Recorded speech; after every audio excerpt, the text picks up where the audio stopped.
My parents told me I was adopted during an argument to hurt me, so I disappeared, found real success, and blocked them on everything.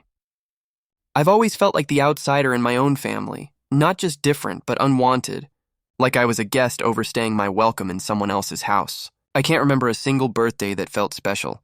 No cakes, no candles. Sometimes they didn't even remember until dinner. But my younger brother? Balloons, gifts, parties, photos plastered all over the living room wall like he was the sun we all revolved around. When I won second place in a spelling bee at school, I ran home, excited. I held the certificate like it was gold. My dad didn't look up from his phone. My mom just said, "That's nice," and asked if I'd done the dishes. 2 weeks later, my brother got a participation ribbon for a soccer match, and they took him out for ice cream. I sat in the back seat like a shadow. "You always act so sensitive," my mom would say whenever I got quiet. "Why can't you be more like your brother?" my dad added once. I started believing them, that maybe I was too sensitive. Maybe I needed to earn their love better, so I tried harder, cleaned more, studied more, got straight A's, ate quietly, didn't complain. I became what they wanted, or at least I thought I did. But no matter how much I twisted myself into someone pleasing, I never got the same look they gave him. That warm, proud glow in their eyes, I told myself it would change one day. Maybe when I turned 18, maybe when I got into college, maybe when I finally did something really impressive. But deep down, I knew. You can't earn love that was never there to begin with, and the truth started to whisper in my bones. Maybe I was never meant to be wanted. I turned 18 on a Wednesday. I remember every detail, what I wore, how many times I checked my phone hoping for a message that never came, the exact sinking feeling in my stomach when I opened the front door and saw nothing, no balloons, no happy birthday. Just my little brother yelling from the living room, "Check out what Dad got me." He was bouncing with excitement, keys in his hand. A brand new car sat in the driveway, red and shiny like a wrapped gift from the universe. I stood there frozen, still clutching my backpack. My mom walked past me carrying groceries. "You're home late," she said. "It's my birthday," I whispered. She didn't even pause, just kept walking. "Oh, right. Happy birthday, I guess. I didn't even get a card." Later, when I brought it up, quietly, like maybe I was the one overreacting, she sighed and rolled her eyes. "You're always so dramatic. Not everything has to be about you." Then my dad chimed in. "Why do you make everything a problem?" I didn't reply. I couldn't. My throat burned with words I wasn't allowed to say. That night, I locked myself in my room and curled up on the floor beside my bed. I didn't even cry at first. I just laid there, staring at the ceiling, trying to feel something that wasn't shame. Eventually, the tears came, quiet, controlled, careful not to be heard. Because deep down, I already knew. This wasn't about birthdays. It never was. It was the realization that I could vanish and nothing in that house would change. The sun would still rise. Dinner would still be made. My absence would be just another chore no one noticed missing, and that was the first night I truly wondered. Was I ever really supposed to be here? It started over something stupid. Leftover pasta of all things. My brother had eaten the meal I'd saved from the night before, my lunch for work. I came home tired, opened the fridge, and saw an empty container. "Seriously?" I muttered. He just laughed, mouth full of chips. "You should have labeled it." Something inside me snapped. Maybe it wasn't about the pasta at all. Maybe it was the years of quiet swallowing, pretending everything was fine. I raised my voice for once. "You take everything that's mine and they just let you. I'm sick of it." My mom turned from the sink, her tone sharp as glass. "Don't talk to him like that." I fired back. "You always defend him." "You never defend me." She crossed her arms. "Maybe if you weren't so ungrateful." That's when my dad entered, voice booming from the hallway. "Enough!" The air turned heavy. His face was red, veins straining in his neck. "You think you've had it so hard here? You should be thankful we even kept you." "Kept me?" I repeated. The room went silent. He didn't stop. "We didn't even have to take you in." "You act like we owe you something." My whole body went cold. "Wait, what do you mean?" My voice came out thin, almost childlike. My mother looked at me, something cruel flickering behind her eyes. "You're adopted. Maybe if you knew your real parents, you'd understand why they didn't want you either." The words sliced through the room like a blade. For a second, no one breathed. My brother froze, eyes wide. My father's face twisted like he wished he could pull the words back, but didn't. I just stood there, heartbeat in my ears, staring at the people I thought were mine. And in that hollow silence, I realized I'd never truly belonged here. Not once. The words hung in the air long after they left her mouth. You're adopted. They didn't want you either. No explanation. No apology. Just silence. I remember staring at them, waiting, hoping for one of them to say it was a lie. That it came out wrong. That they didn't mean it. But my mother turned away first, rinsing dishes like nothing happened. My dad muttered, "You see what you made us say?" As if I had forced their cruelty out of them. My brother slunk off to his room, eyes glued to the floor. I stood there shaking, my hands numb. I felt the walls closing in, the hum of the refrigerator louder than my heartbeat. I walked to my room and locked the door. Then I broke.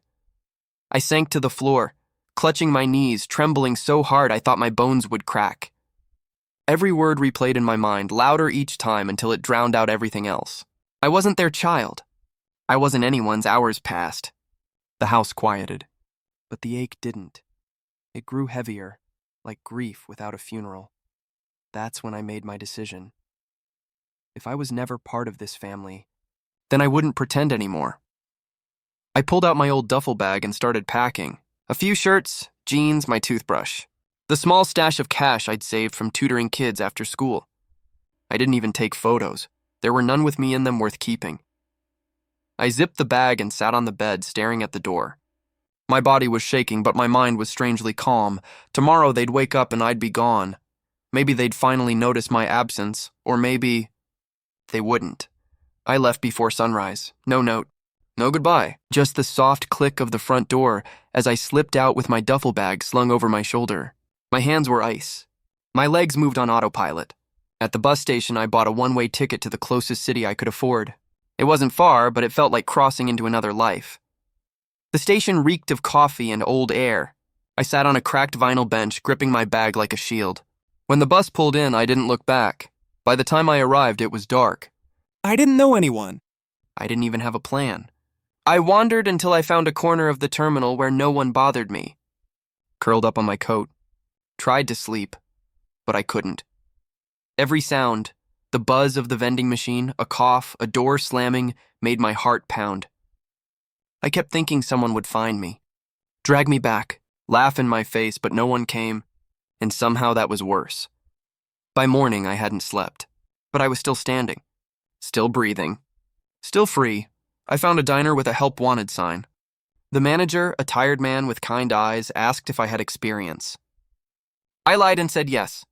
He said, "You'll learn fast. Minimum wage, night shifts, cleaning tables, burning my fingers on coffee pots." But I didn't care. The first customer that looked me in the eye and said thank you made my throat tighten. A stranger saw me. A stranger smiled at me. That was more than I ever got at home. I went home that night to a shared hostel room and a lumpy mattress. And as I stared at the stained ceiling, something settled deep in my chest. I might have nothing, but at least it was mine. Survival became routine. I worked at the diner from 4 p.m. to midnight. In the mornings, I cleaned rooms at a budget motel down the street. My hands were constantly raw from bleach. I slept in 4-hour chunks, ate whatever was cheap, and used the public library as my sanctuary. It was the only quiet place where I didn't feel judged. I signed up for night classes, basic community college courses. Used my savings to cover the first semester. I didn't know what I was chasing yet, only that I couldn't stay where I was, and I couldn't go back to where I'd been. If no one was coming to save me, I had to save myself. I stopped using my full name. It reminded me too much of the person they raised me to be, apologetic, invisible, grateful just to be tolerated. I chose a nickname, something short and strong, and started introducing myself that way. I cut my hair. Bought a black hoodie 2 sizes too big and wore it like armor. I walked differently, talked differently. Every part of me that felt soft or desperate, I buried it under layers of motion. Each paycheck felt like a brick in the foundation of a new life. I wasn't there yet, but I could see it. A version of myself who didn't flinch when someone raised their voice, who didn't measure their worth by how much attention they got at the dinner table. I wasn't trying to be loved anymore. I was trying to be respected, and I'd never beg for either again. Most nights I was too tired to dream, but on the rare ones I did, it wasn't about going home. It was about building a life where I'd never have to. It happened on a rainy Tuesday. I was applying for a scholarship that required official documentation, birth certificate, transcripts, all of it. I hadn't seen my birth certificate in years. The original copy was probably still buried somewhere back at that house, in a drawer I'd never be allowed to open. So I filled out the form online and requested a new one. I didn't think much of it. Just another box to tick on my long list of things no one ever taught me how to do. A week later, a thin envelope arrived at the hostel front desk. My hands were shaking before I even opened it, though I didn't know why, and then I saw it, my mother's name. My father's name, both listed. Biological parents, I read it once. Then again. I flipped it over like maybe I'd missed something. But there it was in black and white. I wasn't adopted, they lied. They lied to me. I dropped the paper on the bed and just stood there, staring at the wall as it hit me all at once. They weren't angry when they said it. They weren't emotional. They weaponized it, cold, deliberate, cruel. They wanted me to feel like I didn't belong, like I was disposable, and for a while I believed them. I let it infect me, shape me.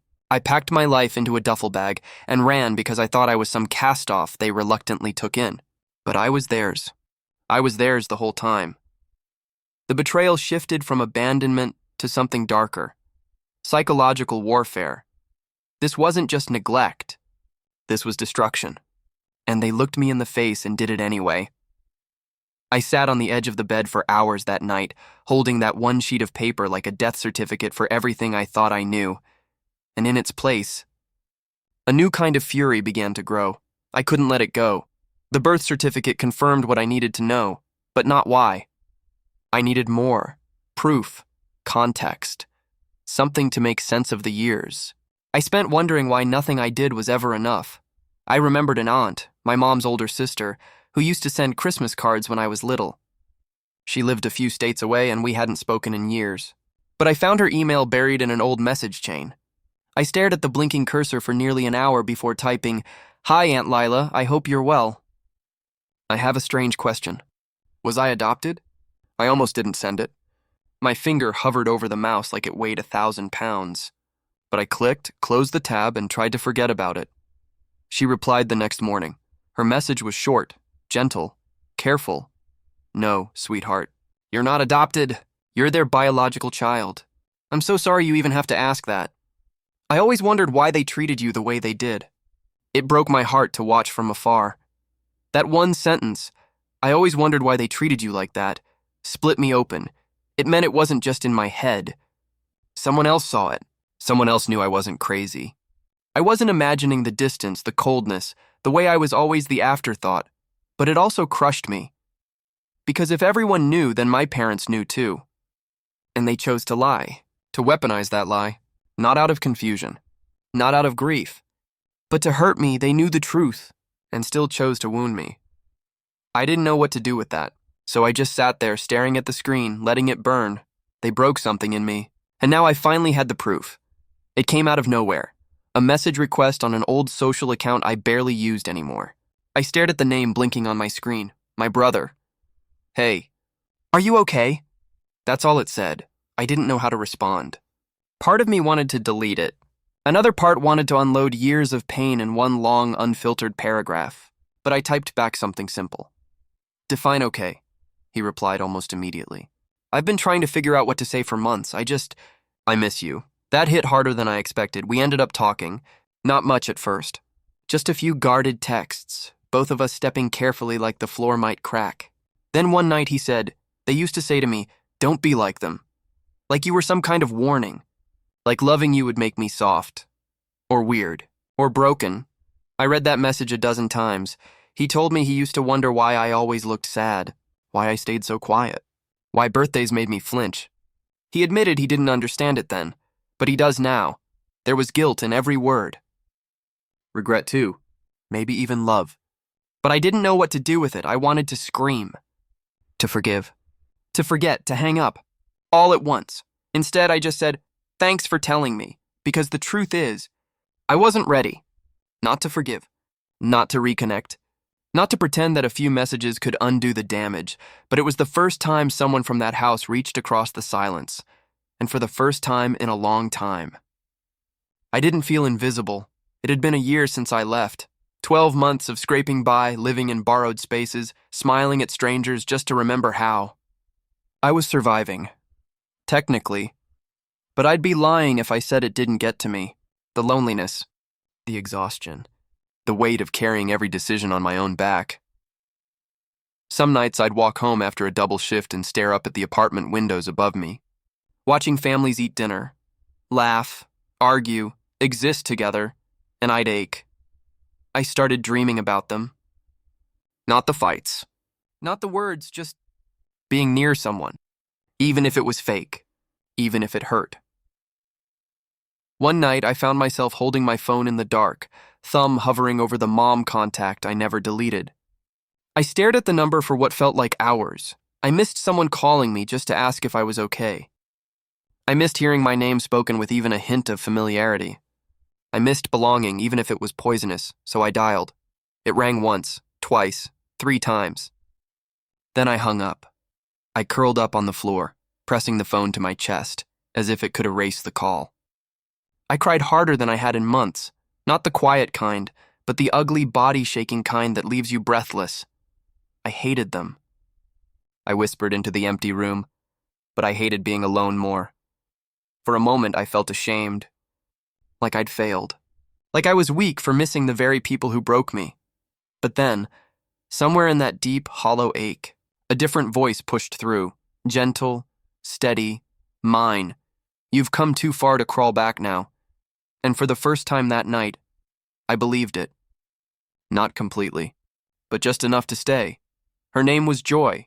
She was one of the morning servers at the diner. Late 50s, gray curls always tucked under a bandana, laugh lines deeper than the Grand Canyon. At first, I thought she was just another coworker who'd ignore me or bark orders. But Joy wasn't like that. She watched people. Really saw them. One slow afternoon, I was wiping down the counter when she leaned over and said, "You've got smart eyes. And you move like someone who's been through some things." I froze, unsure if it was a compliment or a warning. She smiled and added, "That's not a bad thing. You're sharp and kind, and tough as hell. Don't let this place shrink you." No one had ever said anything like that to me. Not my teachers, not my parents, not anyone. She started checking in on me, asking about school, offering to look over my job applications when I said I wanted to try for something better. She even helped me rehearse for a college interview, pretending to be the admissions officer, accent and all. "I know what it's like to start with nothing," she told me one night as we closed. But nothing doesn't mean empty. It means possible. Joy didn't smother me with advice. She didn't try to fix me. She just stood beside me and believed in who I could become. And somehow that made me start believing it too. It wasn't big, dramatic moments. It was the little things. Her remembering my class schedule, slipping me a snack during double shifts, calling me kiddo like it actually meant something. Joy showed me what a parent should be, and for the first time in my life, I started to feel like maybe I wasn't broken. Maybe I was just becoming. I got in. The acceptance letter came on a Wednesday, tucked between a utility bill and a coupon flyer in the hostel mailbox. A full scholarship, tuition, books, the works. I stared at it for 10 minutes before I let myself believe it was real. I enrolled in psychology. Something about understanding the why behind pain felt right. Why people lie. Why they lash out. Why they break the people closest to them and still sleep at night. Every lecture felt like peeling back a layer of my own story. I saw patterns. I saw dysfunction. I saw them, my parents, in every chapter. But I also started seeing me, not as a victim, but as someone who survived. Around that time, I logged back into my old social accounts. I had unread messages, some from my brother, one from my mom, even an email from my dad. "Come home. We can talk." "We didn't mean to hurt you." I didn't reply. I blocked them on everything. Email, social, even the number I once almost called. Not out of spite. Not because I wanted revenge, because I finally understood that peace isn't about apologies. It's about boundaries. I didn't need them to admit what they did. I didn't need a moment of teary-eyed reconciliation. What I needed was space to breathe, space to grow, space to build a life without waiting for people to choose me. Closure isn't something you wait for. Sometimes you have to build it with your own hands, and that's exactly what I did. I went to class. I made friends. I laughed, really laughed, for the first time in what felt like years, and with every step forward, the weight of them got lighter. It started as a late-night rant. I was sitting on the floor of my tiny apartment, surrounded by open textbooks and cold takeout, feeling that old ache crawl back in. Not sadness, not anger, just weight. The heaviness of everything I'd lived through pressing down like a blanket soaked in silence. So I opened Reddit, an anonymous account. No photos, no name, just me and my truth. I wrote about the birthday they forgot, the lie they told, the suitcase, the bus station, joy, college, all of it. Every word poured out like it had been waiting years for permission. I didn't expect anything, but by morning, it had exploded. Hundreds of upvotes. Then thousands. Comments flooding in, people sharing their own stories, their own scars, their own battles with families that broke them in ways they never talked about. You put into words what I couldn't. Your story saved me. I thought I was the only one. I sat there, blinking at the screen, overwhelmed. People from all over the world, different ages, backgrounds, lives, reaching out because something in my story made them feel seen. That's when it hit me. I'd spent so long thinking my pain was a secret shame. Something to hide. But it turned out to be a bridge, a mirror, a lantern. I gave strangers what my parents never gave me. Validation. Empathy. The space to say this hurt me without being told they were too sensitive. My pain didn't disappear, but it changed. It became something useful, something powerful. I didn't just survive what they did to me. I alchemized it, turned it into something that helped other people feel a little less alone. And for the first time, I didn't feel like a cautionary tale. I felt like a voice. It came from a name I hadn't seen in years, tucked in the corner of my inbox, sent through my old college email, one I rarely checked anymore. My mother, no subject line, just 2 sentences. Come home. We miss you. I read it once. Then again, the words felt weightless. Like they took 5 seconds to type and meant nothing compared to what they'd done. There was no apology. No acknowledgement, just come home, as if the years between us could be undone with a click. A few days later, my brother messaged again. They're trying. Can't you at least talk to them? I stared at the screen, my jaw tight. I thought about the cold stares, the forgotten birthdays, the lie they weaponized like a bullet to the heart. They weren't trying. They were reaching because they realized they lost something they never thought they'd lose. I typed out a dozen responses and deleted them all. In the end, I didn't reply. Not to her. Not to him. I opened the email one last time, hovered over the trash icon, and clicked. Gone. You can't poison someone for years, then ask them to pretend it was water. I didn't need their permission to move forward. I didn't owe them a scene, or a reunion, or a moment of performance to make them feel better. They had their chances. They burned them all. I closed the laptop and looked around at my quiet, tiny apartment, the plants I bought myself, the books I chose, the peace I built. And I felt nothing for her message. Not even hate, just distance, just clarity, and that, I realized, was enough. I'm in grad school now, psychology still. It's funny how studying human behavior makes your own scars feel less personal. Like you're not broken, just patterned. I'm in a relationship too, the kind that feels like steady ground, not a roller coaster. We cook dinner together. We leave notes on the fridge. We say I'm proud of you without it being earned. I'm thriving. Quietly, gently. On my own terms, but the comments still come, always from well-meaning people. They're still your parents. Time heals. You should forgive them. I nod, smile, sip my coffee. But inside, I bristle. People act like forgiveness is some moral checkbox. Like healing requires it. But no one talks about what it costs. How hard it is to reach for peace when the hands that hurt you are still reaching too. I don't hate them. Not anymore. The anger melted into something quieter a long time ago. But I haven't forgiven them either, not yet. Maybe not ever. They didn't make a mistake. They made a choice over and over again to hurt me, to lie. To abandon me emotionally, then weaponize that absence like it was my fault, and I survived that. I rebuilt myself. I gave myself everything they wouldn't. Forgiveness isn't a gift I owe to people who broke me on purpose. It's not the finish line. It's not the goal. It's one possible path among many, and it's okay if I never walk it. What I have now is peace, boundaries, love I didn't have to beg for. Peace doesn't require permission. Or a family. Sometimes peace is simply silence and a door that stays closed. It's been years now. The scars are still there, but they don't ache like they used to.